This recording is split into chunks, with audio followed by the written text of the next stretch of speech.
Hey everybody, just hang in. We're just getting set up. We should be on the air any second now. Thank you. Let's just spread for just $9.99 per person. Kids ages 12 and under are just $6.99 for this weekly deal that runs until 1 p.m. Roll out of bed early or join us late. We'll be ready when you are at Traditions Restaurant with Sunday's Breakfast Buffet. From the Cocoa Weather Center, the Warrensburg forecast, sunny today, high near 63. Northeasterly wind at 5 to 9 miles an hour. Mostly clear tonight, low 36. East-northeast wind around 6 miles an hour. Sunny skies tomorrow, high of 60. East wind 5 to 8 miles an hour. Then Wednesday night, we have a slight chance of showers after 1 a.m., mostly cloudy. A low of 42. Chance of showers on Thursday. Cloudy skies, high near. Right now, here in Warrensburg, it's sunny and 44 degrees. Here at KOKO, it's time now for Nolan Brooks. How do you introduce yourself now, Nolan Brooks? On your website, it says what? On my Facebook page. On my Facebook page, it's Nolan Brooks, Army veteran and Realtor. There you go. That's the guy right there, folks. How you doing, Nolan? Yes, if you want to find me on Facebook, that's where you go look. Remax United's where he is employed as a real estate salesperson. Yes, sir. So, everyone in the office, we're actually part of the National Association of Realtors. So, Realtor is frequently used as a generic term, but it's really actually a specific term for people who are part of the National Association. Oh, it is? Okay. So, technically and legally, and the National Association has taken quite a few people to court, apparently, for using the Realtor title when they hadn't earned it. And we have national standards that we have to maintain, where if someone not part of the National Association of Realtors, they can kind of do somebody who the minimum. Let's put it that way. Okay. Now I could be a real estate agent, but I would not be a realtor. Not necessarily. So, the state of Missouri has its minimum standards, and then the National Association of Realtors, who set up additional ethical guidelines that we have to maintain and ensure that we follow. So, do you have classes and courses and things you take to get there and to keep that up? Oh, of course, yeah. Every year we have, I think it's 12 hours. 12 hours. Not correction. Every 2 years we have 12 hours of mandatory training.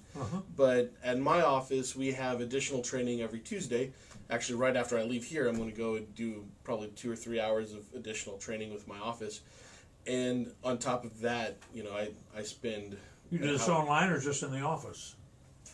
This is in the office. Okay. So Brian Jacobs, my broker, he brings us all in on Tuesday morning. We can kind of share problems. And he frequently brings in outside speakers. We have several training modules that we go through because we really do want to get the best quality product out there. And yes, the houses is the product that we're presenting, but really the product that matters is the service that we provide. I was going to say, you're talking service here, aren't you? Right. Yeah. Service is really the product we provide. Yeah. The houses is just we're going to help you find your home, but it's how we help do it that matters the most, and how do we take care of you even after the sale. Do you ever sometimes feel there's a conflict of interest when you're working with the seller and the buyer, or is that not ever a problem? Woody, that is an outstanding question. Every year in Missouri, we're required to take ethical training, and that is a big part of what issues we discuss and what we try to clarify when we're doing our training. Because there are so many situations in business in general, not just real estate, that can get real sticky. So our office, there's certain kind of agencies that our office doesn't do. So generally, so I'm going to give you a quick class on agency. Okay. So if you have a hard time sleeping, maybe you want to record this, put it on your phone, play it back later tonight to the sultry sounds of my soothing voice. So you have buyer's agency, which is when you're representing the buyer. Right.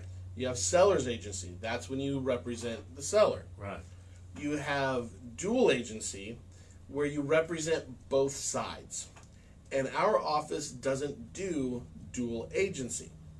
The reason we don't do that is because when you're representing the buyer, you should tell that buyer anything and everything that would materially affect his purchase. And if you represent both sides, you can't do that, can you? Right. So, same with the seller. If I'm representing my seller and the buyer tells me something, I'm legally required to share that information with my seller because I represent the seller at that time. Right. When you have a dual agency and you're representing both, suddenly it gets you in this quagmire of, well, what do I share, what do I not? Yeah. So what our office does instead of dual agency is we do transaction broker.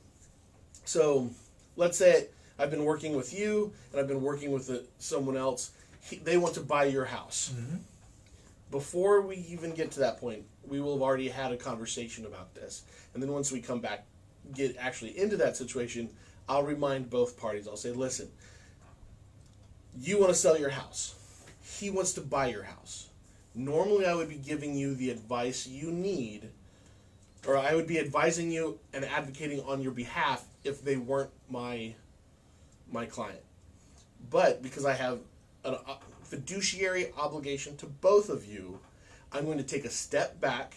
Anything you tell me over here stays between us. Anything he tells me stays over there.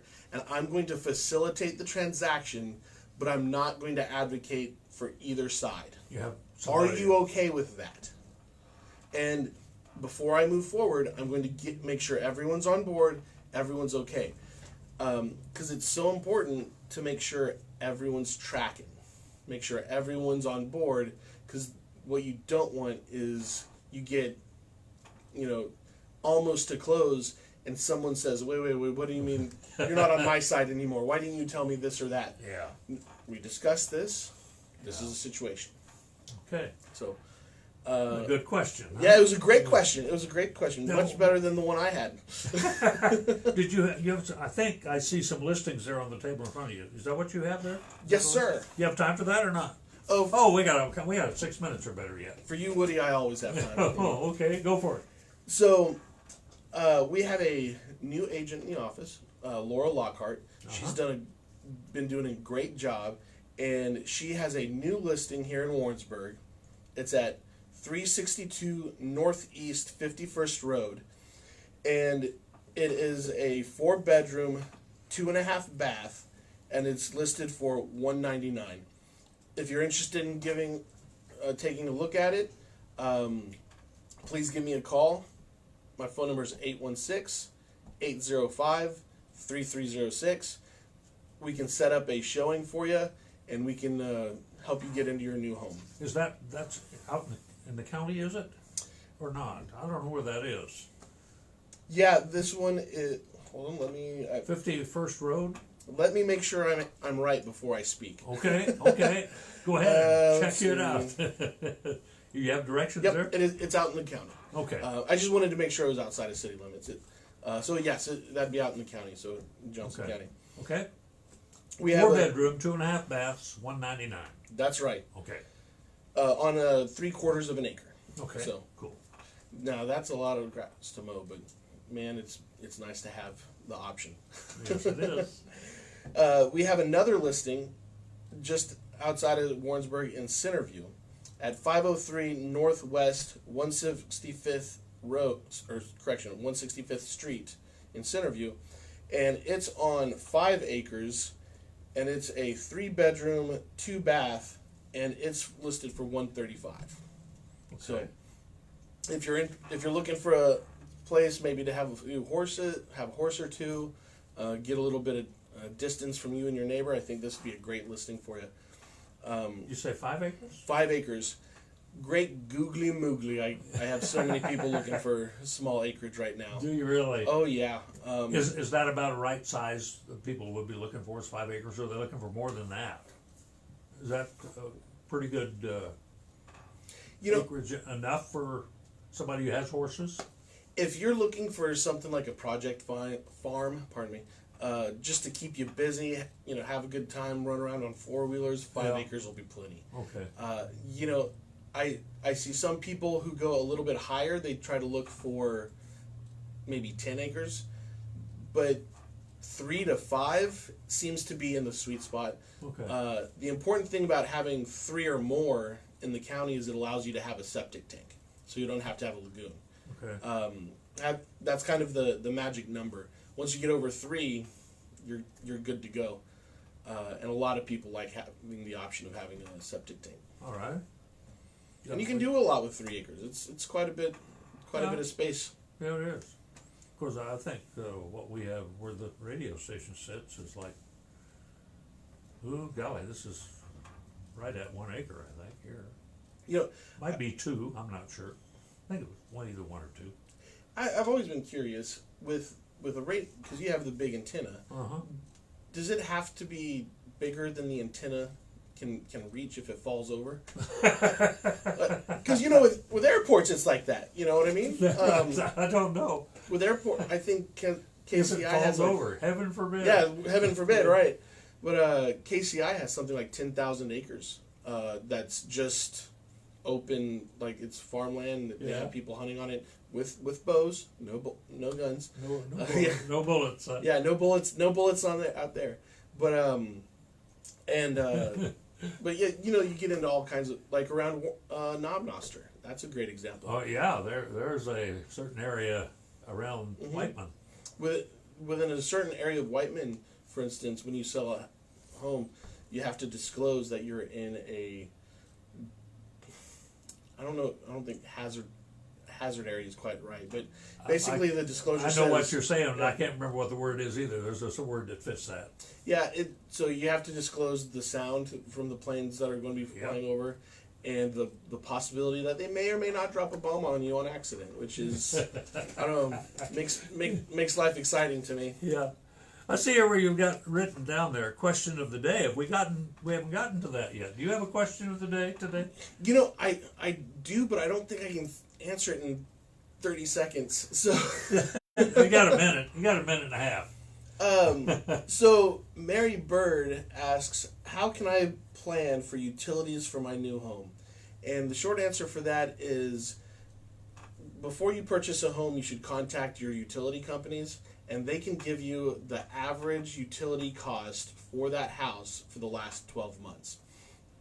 Nice to know. Yeah, very nice to know, because it helps to be able to budget for that.